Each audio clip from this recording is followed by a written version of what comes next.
Several Arab leaders are in Beijing for an Arab-China summit, with Israel's war on Gaza set to dominate the talks. Heads of state from Egypt, the United Arab Emirates, Bahrain and Tunisia are among those attending. Discussions will include expanding China's trade ties in the region. China firmly supports the establishment of an independent state of Palestine that enjoys full sovereignty based on the 1967 borders and with East Jerusalem as its capital. It supports Palestine's full membership in the UN and supports a more broad-based, authoritative and effective international peace conference. I speak to Andy Mock. He's Senior Research Fellow at the Center for China and Globalization and Professor at Beijing Foreign Studies University. He joins us from Chengde in China. Thank you so much for your time. So tell us a little bit about China's interests in the Middle East and how those interests have actually been evolving over recent years. Certainly. Well, I think China's interest in the Middle East or West Asia is longstanding and strategic. And this current summit is the continuation of President Xi's meeting, largely in Saudi Arabia in December of 2023. And we know that, of course, the conflict in Israel, in Gaza, is one of the hot topics. But I think there are deeper issues that are going to be discussed as well.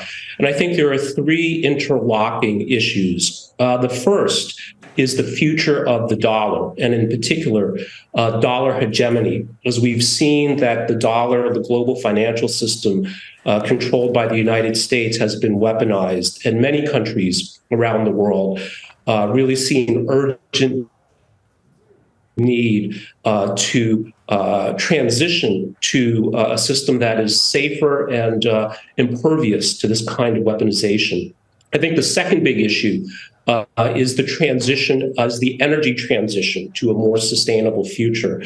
We know that many of the countries in the Middle East, in West Asia, rely on fossil fuels as a cornerstone of their economy, and the transition to a newer world is very important. And I think finally, which Israel is a part of this, is regional and global security issues that China has been a proponent of indivisible security, where every country, whether that's Russia, whether that's Palestine, whether that's other parts of the world, have their legitimate security interests recognized.